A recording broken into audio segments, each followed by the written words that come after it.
Welkom by hierdie spoeltutoriaal oor alternatiewe sintaksis vir samevoegingsnavrae.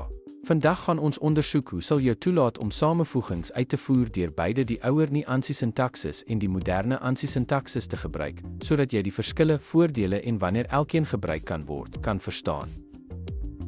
Die nie-ANSI of ouer sintaksis gebruik 'n komma om tabelle in die from-klousule te lys en spesifiseer samevoegingsvoorwaardes in die were-klousule. Byvoorbeeld, jy kan skryf, select 'n naam, departementnaam van werknemers, 'n departement het waar 'n departement het departement het. Hierdie nie-ANSI sintaksis het egter 'n paar beperkings. Dit is minder leesbaar vir komplekse verbindings en maak dit moeiliker om te onderskei tussen verbindingsvoorwaardes en filtervoorwaardes. Aan die ander kant gebruik die ANSI of aanbevole sintaksis eksplisiete Jones-sleutelwoorde saam met 'n on-klousule om verwantskappe tussen tabelle te definieer.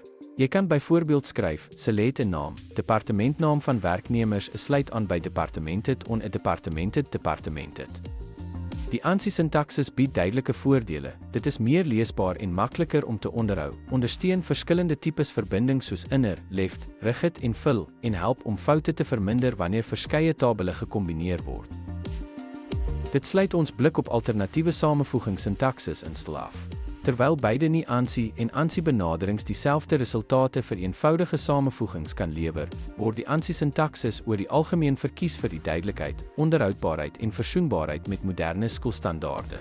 Hou aan om jou samevoegings te oefen en binnekort sal die kombinering van tabelle tweede natuur word.